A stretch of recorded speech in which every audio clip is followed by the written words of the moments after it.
নমস্কার, সবাইকে স্বাগত জানাই। আজকের আমি জানি আপনি স্ক্রোলিং করছিলেন, এটা সেটা খুঁজছিলেন, হঠাৎ আঙুলটা থেমে গেল।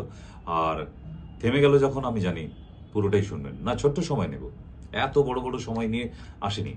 ছোট্ট সময় নিয়ে এই জন্য এসেছি, আমরা যারা সংসারে বসবাস করছি, সন্তান সন্ততি নিয়ে, স্বামী স্ত্রী, বাবা মা যারা আছেন, তাদের মধ্যে একটা সমস্যা মাঝে মধ্যে দেখা দেয়, যেটাকে বলা হয় পাইলস।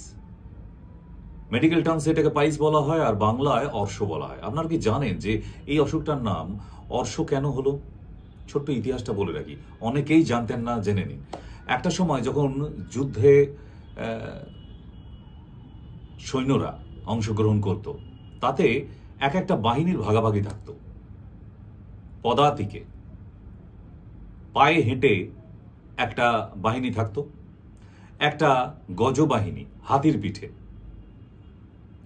একটা ঘোড়ার গাড়িতে একটা বাহিনী, আর একটা বাহিনী থাকতো শুধু ঘোড়ার পিঠে। নিশ্চয়ই টিভির পর্দায় রামায়ণ, মহাভারত ইত্যাদি এরকম অনেক যুদ্ধ দেখেছেন, মুঘল সাম্রাজ্যের যুদ্ধ দেখেছেন, সেখানে দেখবেন যে অশ্বারোহী থাকবেই, তাই না? এই যে অশ্বারোহী মানে অশ্বের পিঠে চেপে যে সৈন্যরা যুদ্ধ করত, যুদ্ধে তো তারা জয়ী হতো বা বিজয়ী হতো, কোনো একটা কিছু হতো। যারা এই যুদ্ধে জিতে গিয়ে আবার রাজ্য জয় করে তাদের তাঁবুতে ফিরে যেত, তাদের বাসাতে ফিরে যেত, তারপরে তারা একটা অসুখে ভুগত। সেই অসুখটার নাম জানেন? অর্শ। তা তখন অর্শ নামটা বলা হতো না। অর্শ নামটা এই জন্যই হয়েছে যে ঘোড়ার পিঠে যারা চেপে যুদ্ধ করবে বা ঘোড়ার পিঠে যারা চড়ে বেড়াবে, তাদের এক সময় পাইলস হবেই। কেন? ডাইরেক্টলি রেকটামে আঘাত লেগে লেগে লেগে লেগে দীর্ঘদিন ধরে, দীর্ঘ বছর ধরে তাদের সমস্ত অশ্বারোহীর এই অর্শ রোগটা হয়ে যেত। যেহেতু অশ্বের উপর বসে একটা অসুখ তৈরি হয়েছে, তাই তাকে অর্শ নাম দেওয়া হয়েছিল। এটা তার ইতিহাস। তাই আমার ট্রিটমেন্টে যারা আসেন তাদেরকে ফার্স্ট কি কি নিষেধ, পাইলস তো আপনারা জানেন, অর্শ কি, যাদের যাদের হয়েছে তারা আরো ভালো করে হাড়ে হাড়ে জানতে পেরেছেন। এক হচ্ছে মাংস খাবেন না, মাংস হচ্ছে জম, মাংস খাওয়া যাবে না। দ্বিতীয়,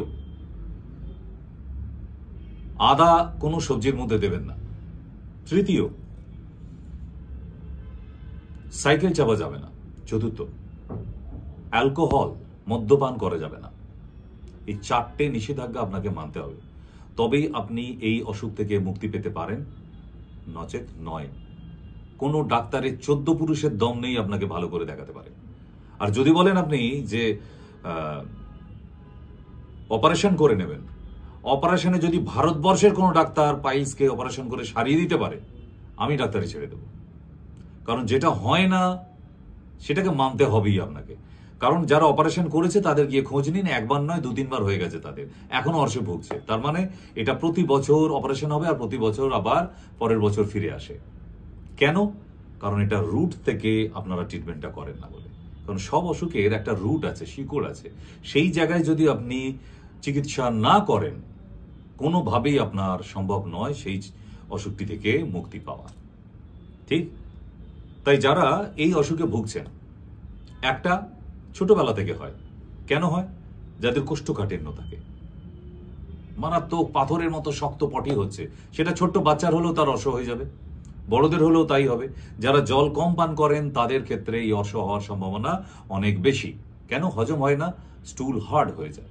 হার্ড হয়ে গেলেই পটি হবার সময় একদম ব্লাড নিয়ে বাইরে বেরোতে থাকে, কারণ ইন্টারনাল হেমরয়েডস গুলি, পলিপস গুলোর মধ্যে রক্ত ভরা থাকে। ঠিক? আরেকটি হবার চান্সেস কি? Pregnancy piles. সেই মহিলার কোনোদিন পাইলস ছিল না, বাট প্রেগনেন্ট হবার পর পাইলসটি হয়ে যায় ডেলিভারি হবার পর, কিন্তু সেটা আবার সারিয়ে ফেলা যায়। তাই অর্শ সৃষ্টি হবার প্রধান কারণ কোষ্ঠকাঠিন্যতা। তাই আপনাদের জানানো থাকলো যে আমাদের সুপারল্যাক্স, সিনল্যাক্স, এরকম ল্যাক্সেটিভ পাউডার অনেক আছে। বাদ দিন সোনা পাতার চূর্ণ 1/2 চামচ 1 কাপ গরম জলে মিশিয়ে রাত্রিবেলা খেয়ে শুয়ে পড়ুন।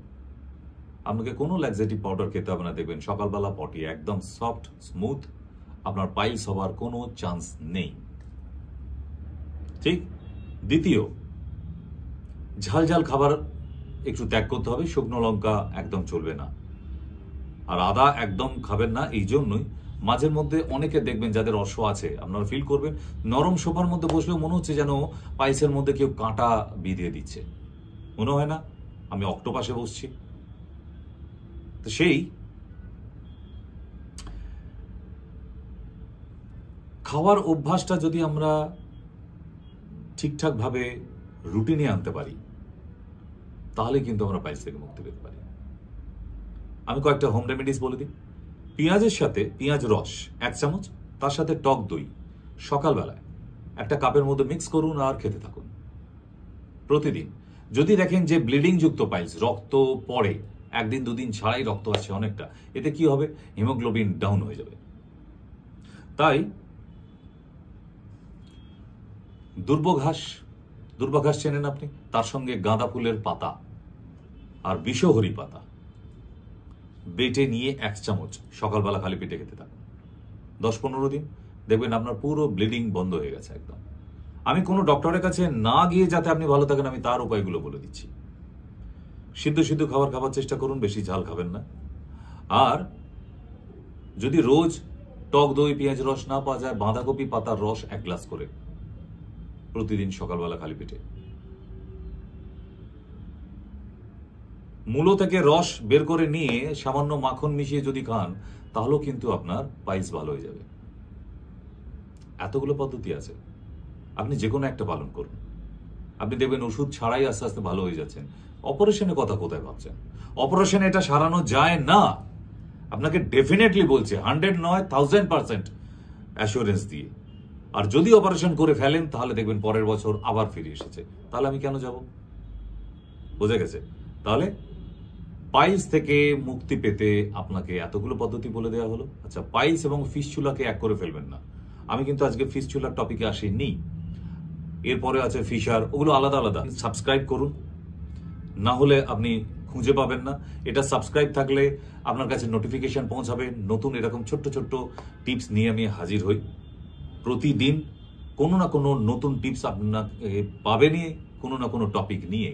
তাই আগে বলে দিই, সাবস্ক্রাইব করুন, আর নিচে যে ফোন নাম্বারটি দেওয়া আছে ওটা নোট করে রাখুন। ধরুন আপনি পাইলসের দেখলেন, আপনার আছে ফিস্চুলা, আপনার জানতে ইচ্ছা হবে, ইস ডাক্তারবাবু তো ফিস্চুলা সম্বন্ধে কিছু বললো না, আপনি ওই নাম্বারে ফোন করুন, অথবা নিচে কমেন্টস বক্স দেওয়া আছে, ওখানে লিখুন আপনি ফিস্চুলা সম্বন্ধে জানতে চাইছেন, আমরা লিঙ্ক দিয়ে দেবো আপনাকে। ঠিক, আশা করি আপনার ভালো লেগেছে। আবার দেখা হবে। আমি ডক্টর সেন, আজকের জন্য নমস্কার।